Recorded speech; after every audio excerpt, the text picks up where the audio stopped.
Komisi Pemberantasan Korupsi menduga Bupati Pati Sudewo punya peran besar dalam pengadaan proyek pembangunan jalur rel kereta api di Direktorat Jenderal Perkeretaapian Kementerian Perhubungan pada tahun 2021-2022. Pelaksana tugas Deputi Penindakan dan Eksekusi KPK Asep Guntur Rahayu menjelaskan, Sudewo diduga ikut terlibat dalam proyek pembangunan jalur ganda kereta api di wilayah Jawa Barat, Jakarta, Semarang hingga Tegal. Pengadaan proyek ini terjadi saat Sudewo masih menjabat sebagai anggota Komisi Perhubungan DPR RI.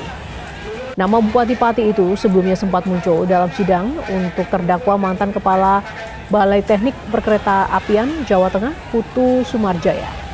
Sudewo disebut menerima uang sekitar 3 miliar rupiah. Penanganan perkara DJK ini tidak hanya di wilayah Semarang. Ya. Ini kan kalau yang tadi disebutkan Mas Sabir ini itu untuk jalur ganda Solo Balapan Kadipiro gitu.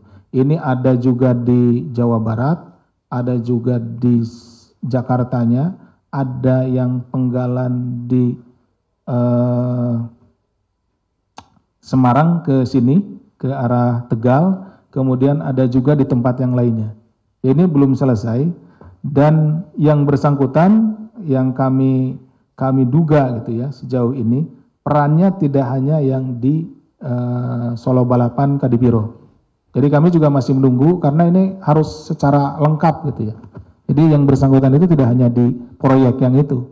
Jadi di hampir seluruh proyek itu ada perannya. Sehingga kami harus menunggu penanganan perkara di yang lainnya. Sehingga untuk dia bisa nanti sekaligus gitu ya. Sekaligus untuk penanganan. Sementara itu, Pusat Kajian Anti Korupsi UGM menilai KPK semestinya tidak lambat menjelaskan kasus korupsi proyek rel kereta api.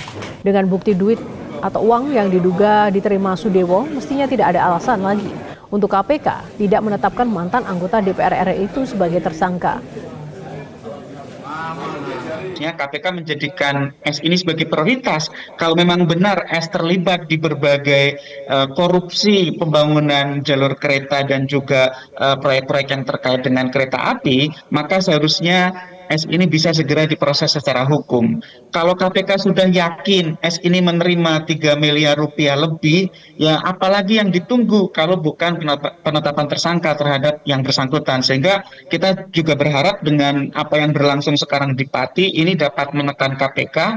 Ini saatnya KPK untuk ikut tampil menyelesaikan apa yang mereka mulai di tahun 2022-2023 agar ini semuanya bisa terungkap secara tuntas dan lengkap, Mbak.